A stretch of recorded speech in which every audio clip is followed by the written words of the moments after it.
Interview du ministre des Affaires étrangères sur le résultat du sommet Chine-Afrique.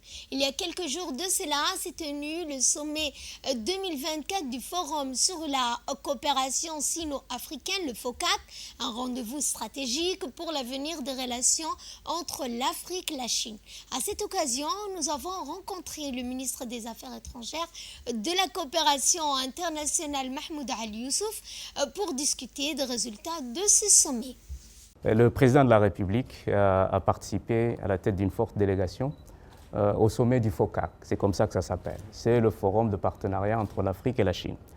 Ce forum existe depuis 24 ans et il est renouvelé tous les 3 ans. Il y a un programme qui a été établi pour les 3 prochaines années, un plan d'action et une déclaration. Ce plan d'action aura cours entre 2025 et 2027.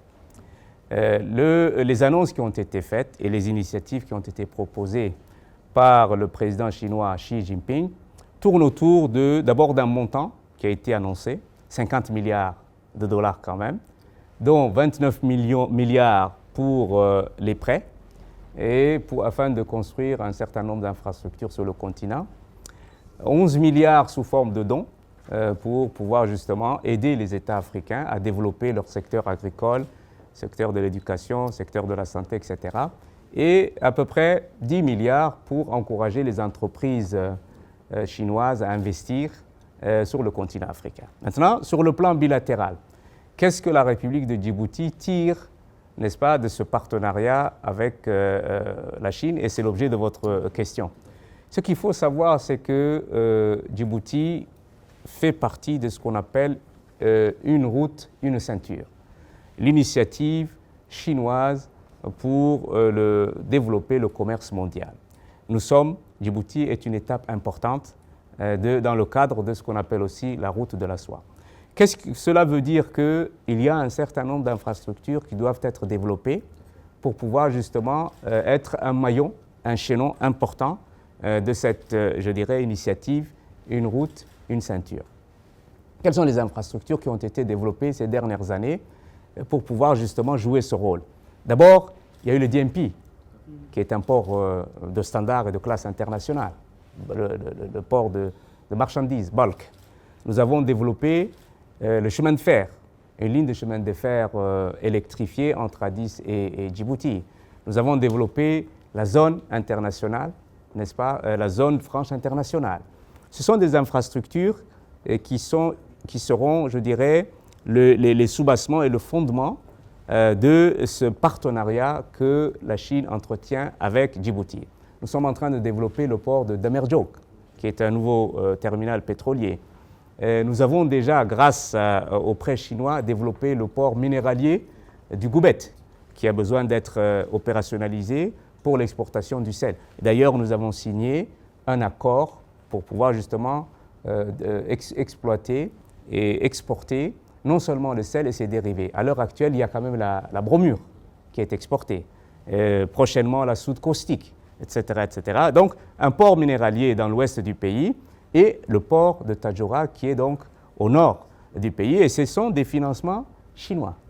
Et nous développons actuellement la troisième phase de ce qu'on appelle le business district dans l'ancien port.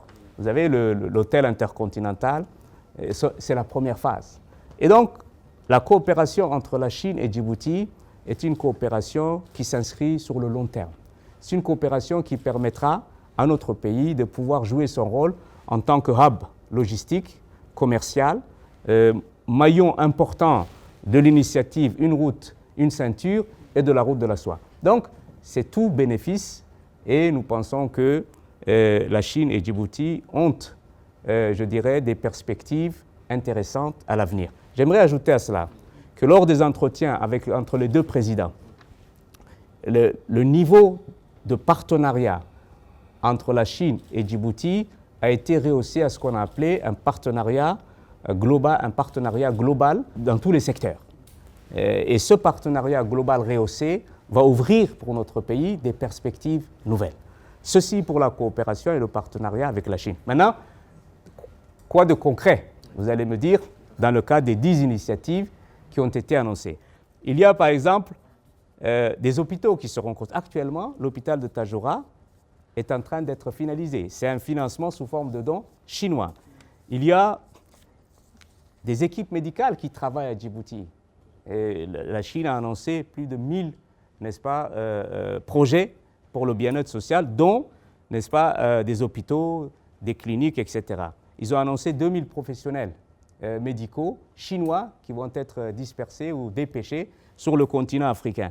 Ils ont annoncé 20 projets d'infrastructures, n'est-ce pas, nouvelles en matière de services hospitaliers. Ils ont annoncé des aides alimentaires. Ils ont annoncé pour la sécurité mondiale des aides militaires, formation de police, formation des militaires. Ils ont annoncé l'envoi de 500 agronomes sur le continent.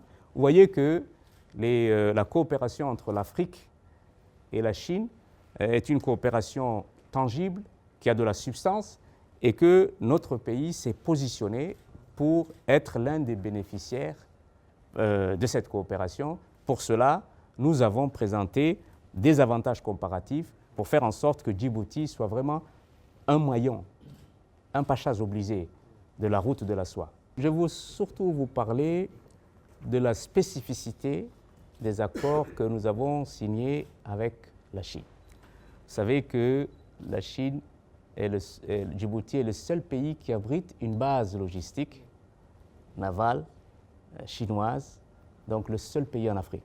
Donc à ce titre, nous avons quand même, il y a un caractère très spécifique du partenariat entre la Chine et Djibouti.